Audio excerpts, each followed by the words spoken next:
Good evening. America, Iran మధ్య మరోసారి ఉద్రిక్తతలు. ప్రపంచాన్ని ఆందోళనకు గురిచేసిన యుద్ధ మేఘాలు. కానీ చివరి నిమిషంలో దౌత్య ప్రయత్నాలు. ఇదే ఇప్పుడు అంతర్జాతీయ రాజకీయాల్లో హాట్ టాపిక్. కొన్ని రోజులుగా ఇరాన్ లక్ష్యాలపై అమెరికా భారీ స్థాయిలో దాడులకు సిద్ధమవుతోందనే వార్తలు ప్రపంచవ్యాప్తంగా కలకలం రేపాయి.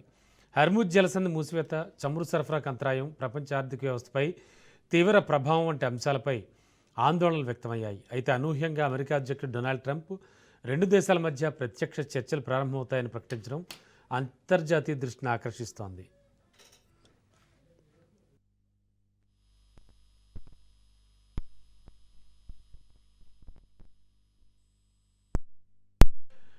ట్రంప్ వ్యాఖ్యలు మరింత ఆసక్తికరంగా ఉన్నాయి. తాము చేపట్టాలని భావించిన దాడులు జరిగి ఉంటే రెండో ప్రపంచ యుద్ధం తర్వాత అత్యంత భారీ సైనిక చర్యగా మిగిలిపోయేదని ఆయన వ్యాఖ్యానించారు. అయితే యుద్ధం కంటే చర్చల ద్వారానే సమస్య పరిష్కారం అవుతుందని, ప్రాణ నష్టం, విధ్వంసాన్ని నివారించవచ్చని చెప్పారు.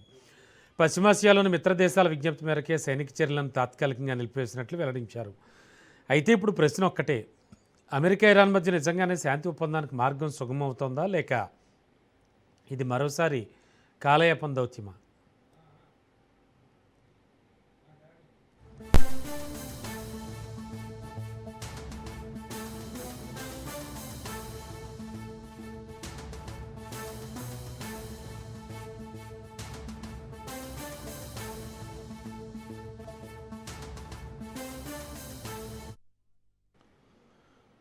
గతాన్ని పరిశీలిస్తే అమెరికా, ఇరాన్ సంబంధాలు ఎన్నోసార్లు ఇలాంటి మలుపులు తిరిగాయి. ఉద్రిక్తతలు పెరగడం, యుద్ధ హెచ్చరికలు రావడం, ఆ తర్వాత మధ్యవర్తిత్వ ప్రయత్నాలు జరగడం అనేది ఏం కొత్త విషయం కాదు. ముఖ్యంగా పాక్ సహా కొన్ని ప్రాంతీయ దేశాలు గతంలో కూడా ఇరు దేశాల మధ్య సంప్రదింపులకు వేదిక కల్పించేందుకు ప్రయత్నించాయి. మధ్యప్రాచ్యంలో పెద్ద ఎత్తున యుద్ధం చెలరెక్కితే దాని ప్రభావం తమ దేశాలపై పడుతుందనే ఆందోళనతో సౌదీ, ఖతార్, ఒమన్ వంటి దేశాలు తరచూ దౌత్యపరమైన చొరవ చూపుతున్నాయి. ఈసారి చర్చల్లో అత్యంత కీలక అంశం హర్ముజ్ జలసంధి. ప్రపంచ చమురు రవాణాలో గణనీయమైన భాగం ఈ మార్గం గుండా జరుగుతుంది. ఈ జలసంధిలో ఏ చిన్న ఉద్రిక్తత వచ్చినా ప్రపంచ మార్కెట్లు కుదేలవుతాయి. ఇప్పటికే చర్చల ప్రకటన రావడంతో ముడి చమురు ధరలు కొంత తగ్గుముఖం పట్టాయి. అంటే ప్రపంచ మార్కెట్లు కూడా యుద్ధం కంటే చర్చలకే ప్రాధాన్యం ఇస్తున్నాయని సంకేతాలు కనబడుతున్నాయి. ఇక మరో ప్రధాన అంశం ఇరాన్ అణు కార్యక్రమం. ఇరాన్ అణు సామర్థ్యాన్ని పెంచుకుంటోందని అమెరికా, ఇజ్రాయెల్ సహా పాశ్చాత్య దేశాలు చాలా కాలంగా ఆరోపిస్తున్నాయి. ఇరాన్ మాత్రం తమ అణు కార్యక్రమం శాంతియుత ప్రయోజనాల కోసమే అని చెబుతోంది. ఇదే ఇరు దేశాల మధ్య ప్రధాన విభేదంగా కొనసాగుతోంది. అణు కార్యక్రమంపై ఇరాన్ ఎలాంటి హామీలు ఇస్తోంది, అమెరికా ఎలాంటి ఆంక్షల సడలింపులు ప్రకటిస్తుంది అనేవి ఇప్పుడు కీలక ప్రశ్నలు.